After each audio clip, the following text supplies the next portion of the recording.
Hi friends, welcome back to my channel. And today I'm gonna make a video about a speech I've just finished watching this afternoon on TED Talks on YouTube, of course. So this TED Talk is, oh my god, let me see. The first 20 hours, how to learn anything. So can you guess what it is? Of course, it's from Josh Kaufman. Well, I hope I don't mispronounce it. But anyway, this speech is breathtaking. Like, it's totally blown my mind. It's so amazing, and I decided to make the whole podcast for today about this speech. I will summarize all the key things on this video in case you wanna hear just summary. But I highly recommend you guys watching the full video of this TED Talk speech. I will put the link in the description box below. This is so good and amazing. I definitely recommend you guys watching the whole thing in order to absorb everything the best way. But anyway, so now is my summary about this speech, How to Learn Anything in 20 Hours of Josh Kaufman. Josh Kaufman, yes. And this is from their sourcesofindsign.com. I will put the link in the description box below about the summary of this article. Alright, so let's dive into it. That is my favorite quote here. Live as if you were to die tomorrow.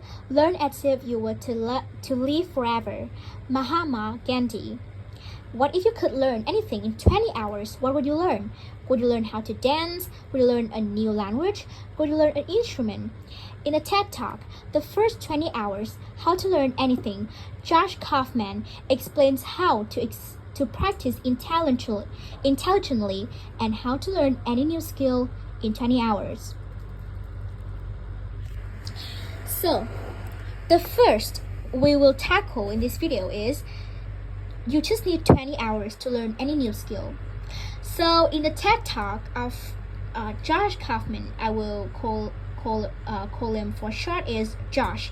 So Josh mentioned that he started to think around more on how people acquire new skills since he had to balance between his work and take care of his daughter. So yeah, it might be really stressful, but he is really loved learning new things, and he just decided to take a research about how many hours people need to take in order to acquire a new skill. And after reading a bunch of books in the library and consulting some of the articles and websites on the internet, he came to the conclusion that an average person need 10,000 hours but to achieve mastery in a field. Mean that, for example, an athlete need 10,000 hours of practice in order to maybe participate in the Olympic competition. So these 10 hours do not for everyone. You need to take 10 hours in order to reach the highest performance of any field. Like you learn Chinese and you'd spend 10,000 hours being fluent at that language.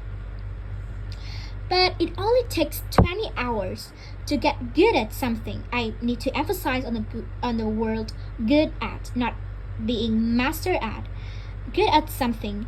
If you practice intelligently, of course, if you spend 20 hours just reading textbooks or doing something that not really helps you to be good at that skill, then it's totally waste of time. It doesn't in vain.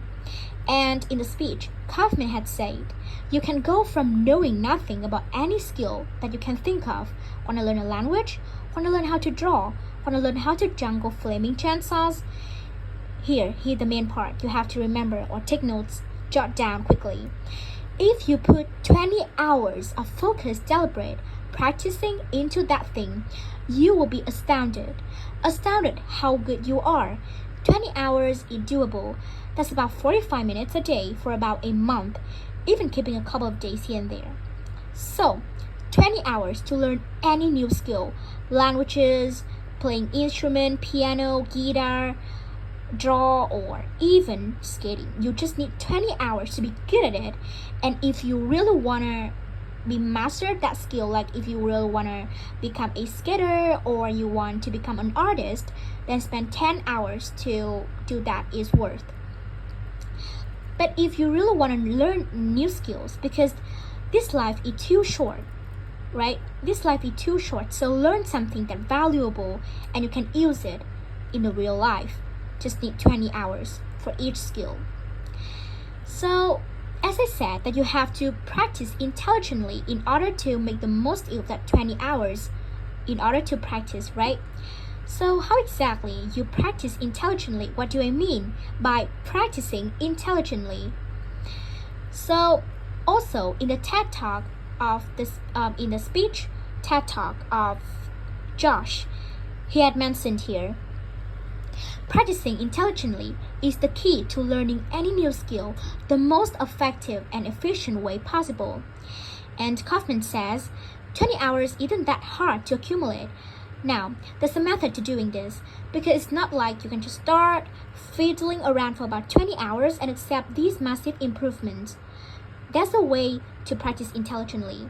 There's a way to practice efficiently that will make sure that you invest those 20 hours in the most effective way you can possibly can.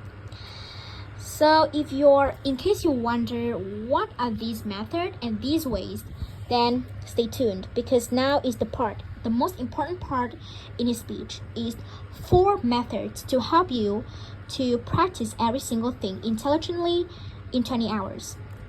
And number 1, deconstruct the skill. Break it down. If you want to learn a new skill, the first thing you need to do is break it down into small action steps. So that's quite easy, right? You just need to learn a new skill. For example, you decide to learn a new language like Chinese or Spanish, and you break it down into smaller steps, and remember that they need to be doable, realistic, and achievable, of course. So for example, I would take the Chinese as a language I want to learn, and I will break it down into smaller steps. Like the first thing I need to do is learning pronunciation. Second thing, I need to learn some basic vocabulary and grammar, and then I will learn some more advanced ones. And after you break down into smaller steps like this, you pick up the most important one and learn that first. Learn that first in order to improve your performance, at least in the amount of time possible. So here, to demonstrate for what I am saying, Kaufman has said, the first is to deconstruct the skill. Decide exactly what you want to be able to do when you are done, and then look into the skill and break it down into smaller pieces. Most of the things that we think of as skills are actually big bundles of skills that require all sorts of different things. The more you can break apart the skill, the more you're able to decide what are the parts of this skill that would actually help me get to what I want. And then you can practice those first. And if you practice the most important things first, you'll be able to improve your performance in the least amount of time possible. So remember, deconstruct the skill first. Break it down into smaller, realistic, doable steps, and then pick up the most important one. Practice it first in order to see your improvement. Alright, and the second method is learn enough to self-correct. Take action and get started. So you don't just so write down all the plans for the new skill. You will come up with the most perfect, the most productive plan, but you don't really do it, or you don't really put it into action. You just throw it away, and then you don't learn anything at all. Remember, take action and really get started. Start practicing the new skill you want to learn so that you can generate feedback and start guarding yourself. you need to start to recognize what good looks like or what good feels like so you can change your approach as necessary. This is how you will create your learning loop. So, get action. Take something into action is not enough. You have to start practicing new skill, and you have to, for example, if you want to learn Chinese, you want to learn about pronunciation, right? You open a video about pronunciation Chinese on YouTube and you imitate the speaker. You record yourself, you listen to it again after you doing all the stuff, and you give feedback to yourself. You can correct some new word that you mispronounced, and you change it the next time you do. You start correcting yourself, because learning from mistakes is the key led to success. Remember that. So Kaufman says the second thing is learn enough to self-correct. So get 3 to 5 resources about what it is you are trying to learn. Could be books, DVDs, courses, teachers, could be anything. But the key thing is, don't use those as a way to procrastinate on practice. I know I do this, right? Get 20 books about the topic, I'm going to start learning how to program a computer when I complete these 20 books. No, that's procrastination. What you want to do is learn just enough that you can actually practice and self-correct or self-edit as you practice. So the learning becomes a way of getting better at noticing when you're making a mistake and then doing something a little different. Remember, the second method is learn enough to self-correct yourself, because feedbacks and learning from mistakes is very important. Alright, and the third method is remove practice barriers. Get rid of whatever gets in the way of your ability and motivation to practice. Make it easier to practice by getting rid of distractions. So, not just distractions, but there are many things that prevent you from really sitting down and getting something into action, for example, a new skill. So, I used to think that I really want to learn a new language, but I always make excuses. I always make excuses like, oh my god, today I will play at least today, and tomorrow I definitely start. But that's never happened, because I get distractions from social media, from my friends, and from other things out there. You have to be aware of what really prevents you from getting started to acquire that skill. You have to throw it away. Don't let it to ruin your moment to really put something into action. So remember to get rid of all of them.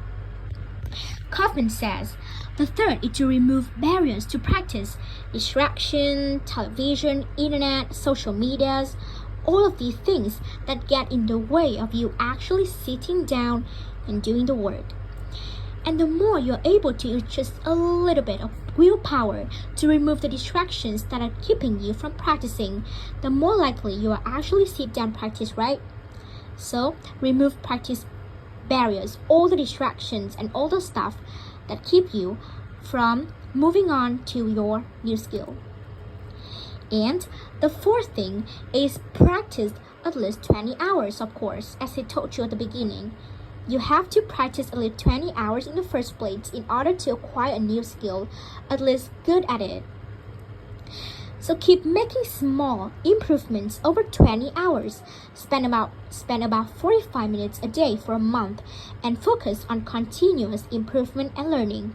Your little improvements will compound over the course of a month. Kaufman says, and the fourth is to practice for at least 20 hours. So if you have the mindset that okay, so we have to spend 10,000 hours compared to 20 hours, is such an amount of time compared to 10,000 hours, right? But don't take it for granted. Don't take it for granted, because at that 20 hours, if you know how to make the most use of it and how to take advantage of that 20 hours, you can learn many things that you don't know. So Make little improvements every single day. If you just practice 45 minutes or so, that's okay. But you need to stay consistent and never give up every single day. Practice even small one is okay to acquire a new skill. Alright, so I think that's for today. Well, to be honest, we have like 2 more topics to talk about. First is 20 hours get you over the frustration barrier, and the major barrier is emotional. But I think the video is already very long, 15 minutes, and now you can see that is 9:30 p.m. and now I have to do some stuff before bedtime. So see you guys later in the next videos. Bye bye.